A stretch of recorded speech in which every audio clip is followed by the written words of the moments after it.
জলপাইগুড়িতে এই তিস্তা নদীর ১ নম্বর স্পারে যে নাইট স্কাই অবজারভেশন প্রোগ্রাম যে করা হচ্ছে, সেখানে organised by Akash Ganga from Kolkata, supported by Terai Dooars student travels. তো এই প্রোগ্রামে তো আমি স্বপনবাবুকে এই বিষয়ে আমি কিছু বলবার জন্য, উনি এই যে আমাদের নাইট স্কাই অবজারভার হিসাবে উনি একজন বিখ্যাত ব্যক্তি, তো ওনার কাছ থেকে কিছু শুনে নিতে চাই। ধন্যবাদ, নমস্কার। তরাই ডুয়ার্স ট্রাভেলসের সব্যসাচীদা, দিলীপ পাল, এনাদেরকে আমার আন্তরিক ধন্যবাদ এইটা প্রোগ্রামটা অর্গানাইজ করার জন্য। আমরা আর কি শখের আকাশ দেখার বা জ্যোতির্বিজ্ঞান নিয়ে চর্চা করি। কলকাতার বহু পুরানো আমাদের সংস্থা। এখন যেটা হচ্ছে যে আমরা খালি চোখে আকাশ দেখার জায়গা বা সেই সুযোগ সময় পাই না, কারণ জোরে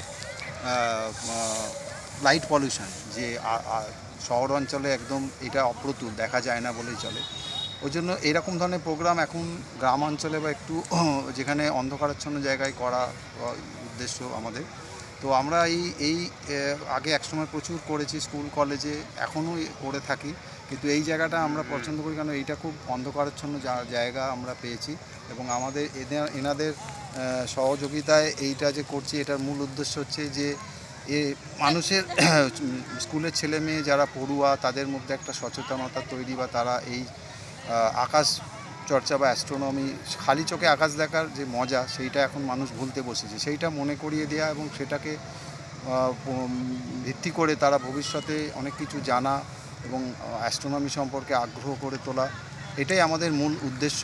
এবং ভবিষ্যতে এই অঞ্চলে আমার নিজস্ব ব্যক্তিগতভাবে আমরা একটা নেচার স্টাডি অবজারভেশন সেন্টার এবং আকাশ পর্যবেক্ষণ কেন্দ্র করার ইচ্ছে আছে, একটু রিমোট এবং যেখানে খুব আকাশ অন্ধকার থাকে। ভবিষ্যতে এইটাকে করে অনেক কিছু করার উদ্দেশ্য নিয়ে আজকে এই সূচনা আর কি, ক্ষুদ্র সূচনা। নমস্কার।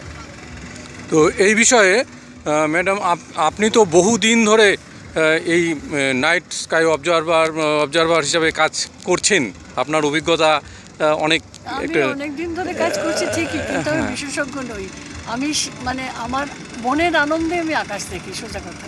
কলকাতাতেও তাই করেছি, যেখানে যাই সেখানেই দেখি। অন্ধকার আকাশ পেলে আকাশটাকে একবার বিচার করে দেখার চেষ্টা করি যে কোনটা কোনটা দেখতে পাচ্ছি, কোনটা কলকাতা দেখতে পাই না। রিসেন্টলি ভারতের তলার দিকের খানিকটা তলাতে একটা জায়গায় গিয়েছিলাম, সেখান থেকে আমি একটা তারা দেখলাম, দেখে আমি মুগ্ধ হয়ে গেছি। সেটার নাম হচ্ছে অগস্ত্য, বাংলায়, ইংরেজি নাম হচ্ছে ক্যানোপাস। এত সুন্দর ক্যানোপাস আমি কোনো দিন দেখতে পাইনি আর কি। তো যাই হোক, আমাদের আশা রয়েছে আপনাদের এই যে প্রচেষ্টাটা, সেটা আমাদের উৎসাহকে আরও বাড়িয়ে দেবে। আমরা হয়তো মুহুর্মুহু আসার চেষ্টা করবো এখানে, কেননা এইরকম আকাশ আমরা কলকাতাতে পাই না।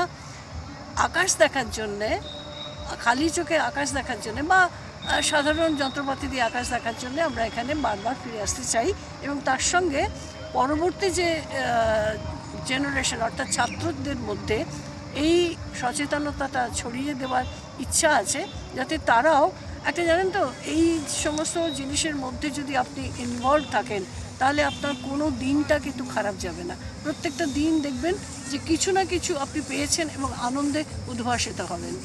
আমরা যখন ইউথ হস্টেলে ক্যাম্প করতাম, বাচ্চাদের নেচার স্টাডি ক্যাম্প করতাম, ক্যাম্পের যে নিয়মকানুন, তার বাইরে গিয়ে পারমিশন নিয়ে আমরা আকাশ কনস্টেলেশনগুলো চিনতাম। আমি এবং আমার থেকে অনেক সিনিয়র একজন মানুষ ছিলেন, তা আমরা দুজনে মিলে চিনতাম, অনেক কনস্টেলেশন সেইভাবে চিনেছি। তো এখন আমি চিনলে পরে যে আনন্দটা হয়, সেটা কিন্তু উপভোগ করেছি। আমি মনে করি ছেলেমেয়েদেরও এখনকার ছেলেমেয়েদেরও কিছুটা এই ধরনের আনন্দ প্রকৃতি থেকে পাওয়া কিছু আনন্দ দেবার আছে, এবং তারা নিজেরাই সেটা পেয়ে যাবে, এটাই আশা নিয়ে আমরা এখানে এসেছি। এই প্রথমবার, খুব ভালো লাগছে এই আর কি।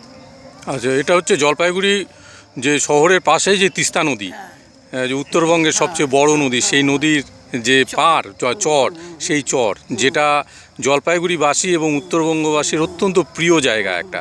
তো ম্যাডাম, আপনিও তো আছেন, আপনিও এই বিষয়ে কাজ করে চলেছেন। আপনার এই বিষয়ে আপনার অভিজ্ঞতা, এবং আপনি এই আজকের যে জলপাইগুড়ির যেই তিস্তা নদীর যে পাড়ে অর্থাৎ চরের মধ্যে একদম আমাদের জুবলি পার্ক, যেখানে আমাদের যে DM office, divisional commissioner office থেকে আরম্ভ করে যে বিভিন্ন অফিসগুলো রয়েছে, তার পাশে এই ফাঁকা জায়গা, উন্মুক্ত জায়গা, যেখানে আমরা জলপাইগুড়িবাসী সহ গোটা উত্তরবঙ্গবাসী এমনকি বাইরের জায়গার থেকেও এখানে আসেন, প্লাস বার্ড ওয়াচাররা এখানে প্রচুর পরিমাণে আসেন। সেখানে আমাদের এই উন্মুক্ত আকাশ, সেই উন্মুক্ত আকাশে যে আজকে যে নাইট স্কাই অবজারভাররা হিসাবে আপনারা কাজ করছেন, সেই অবজারভেশনটা কেমন হবে এবং ছাত্রছাত্রীরা এই বিষয়ে কতটা কি তারা দেখতে পাবেন, সেই বিষয়ে আপনার কিছু বক্তব্য? সেই বিষয়ে বক্তব্য মানে আমি তো অ্যাকচুয়ালি ওনাদের সাথে থাকি, মানে আকাশ দেখার যে আনন্দ সেটা আমি বলতে পারি। মানে আকাশ টেলিস্কোপে চোখ রাখলে আকাশের দিকে তাকালে যেগুলো দেখা, এই বৃহস্পতি দেখছি, শনি দেখছি, চাঁদ দেখছি, তার মধ্যে এই যে দেখার যে আনন্দটা, এই যে এগুলো দেখলে বাচ্চাদের একটা অদ্ভুত ভালো লাগা, মানে এই যে বললেন সুচিত্রা স্যার যেটা বললেন যে নতুন প্রজন্মের কাছে এটা পৌঁছে দেওয়া আমাদের প্রথম উদ্দেশ্য এবং শেষ উদ্দেশ্য দুটো এটাই উদ্দেশ্য, যে তারা যেন এইটার মধ্যে থাকতে পারে, তাদেরকে এইটা পৌঁছে দেওয়া, যে এইটার মধ্যে দিয়ে ভালো থাকা আর কি। আকাশটা দেখলে মানে তাদের ভালো লাগবে আর কি, মানে অন্য কিছু থেকে, মানে যদি আমি আকাশের দিকে তাকিয়ে এইগুলো দেখতে পারি, নিজের অন্যরকম একটা সমৃদ্ধি, মনের সমৃদ্ধি, সব কিছুরই, এটাই বলা, আর কিছু নয়। আমার এটাই বক্তব্য যে নর্থ বেঙ্গলে এসেছি, এই জায়গাটায় এসেছি, এখানে আকাশটা দেখছি, সবাই মিলে আছেন আপনারা, এটার জন্যই অনেক ধন্যবাদ, আপনারা এটা আয়োজনও করেছেন, এটাই বলার আর কি। বাকি ধন্যবাদ। তো আশা করছি আজকে আমাদের এই যৌথ উদ্যোগে যে নাইট স্কাই অবজারভেশন যে বিষয়টা রয়েছে সেটা সাফল্যমণ্ডিত হবে, এই আশা রেখে আজকের এই বক্তব্য আপনাদের যেটা নিলাম। আশা করি সবাই আপনাদের এই যে একটা মানে আশা, সে আশাটা আগামী দিনে একটা ভালো জায়গায় চলে যাবে।